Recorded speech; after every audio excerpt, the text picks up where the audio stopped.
So we're asked to find out where this is concave up and concave down, and we're asked for inflection points. So both of those rely on the second derivative.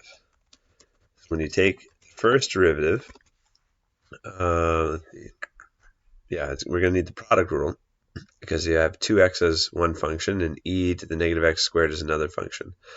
So the product rule says the derivative is going to be the derivative of the first function times the second function, keep the same. And then this is negative x squared up here. I can't draw it in. Okay.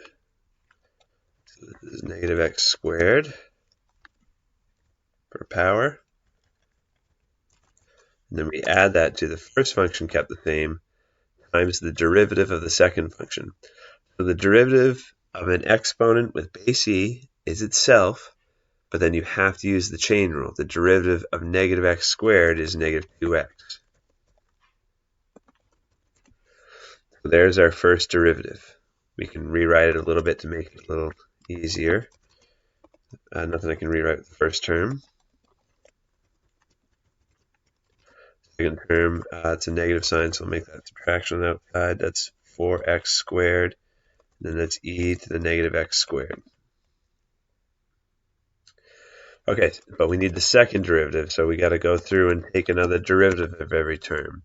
The derivative of 2e to the negative x squared is 2e to the negative x squared, but then times the derivative of the innermost function. The negative x squared derivative is negative 2x.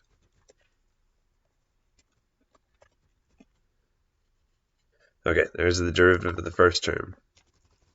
And in the second term, we need the product rule again because this is a function of x and this is a function of x. So the derivative here, and make sure to protect the results of the product rule in parentheses because we're subtracting the entire product rule. So the derivative of 4x squared is 8x, and then we multiply that to the original function.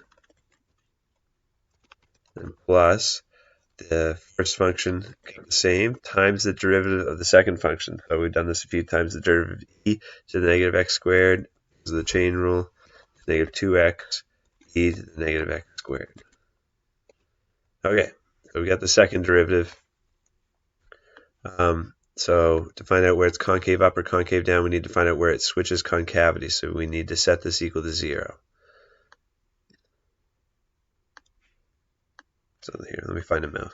Okay, I've drawn it out for us. So we're supposed to set this derivative equal to 0 to find out where it changes concavity. So one thing we could look at is what would it take to make all these terms equal 0? If x is 0, this would be a true statement, right? So a potential place, a potential inflection point where it switches from concave up to concave down would be at x equals 0 because 0 and 0 and 0 plugged in here, here, and here would make this equal 0. Let's see what else we can find. Let's divide, now that we figured out x equals 0 is a 0, let's divide x out of all these terms.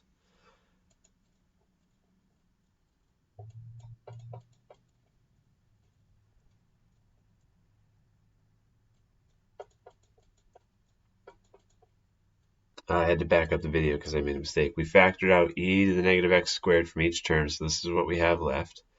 So there's no number you can plug in for x that would make this term be 0.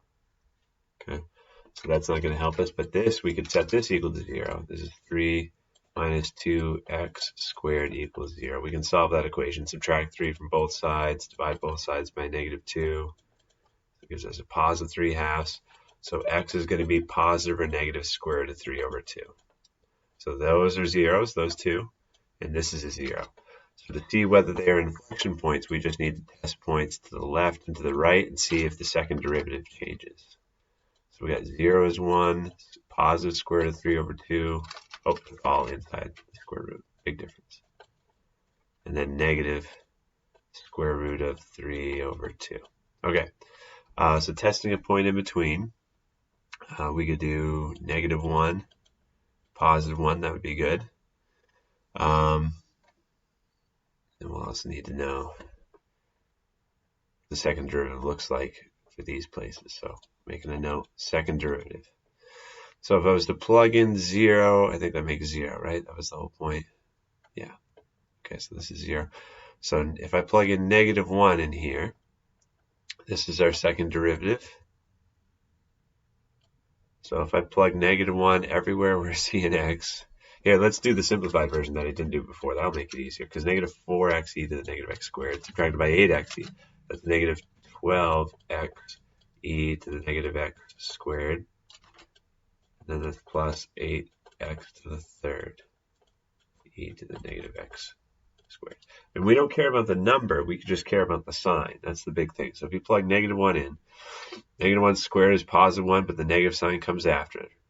And then this is -1, so that makes a positive 12 e to the -1. And then this is a -1 to the third is -1, so this is now subtracted by 8 e to the -1. So we got 12 minus 8 makes 4 e to the -1, so that's positive. Okay. So remember what we're doing. We're testing to see that these are inflection points. And this will help us find concavity, because now we know it's concave up between these two places.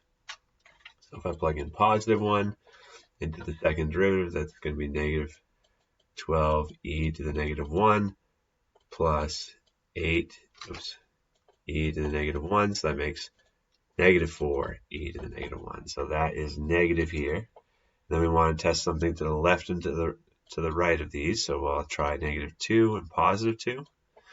So if I plug in -2 into our second derivative, it's going to be +24 e to the -4. It's going to be subtracted by 2 to the third, 2, 4.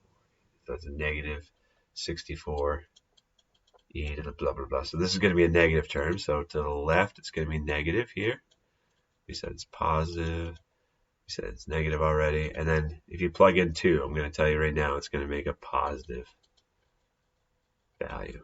Remember, we don't care exactly what the number is. We just need to figure out whether they're inflection points. It went from negative to positive, so this is an inflection point. It went from positive to negative, so 0 is an inflection point. From negative to positive, so this is an inflection point.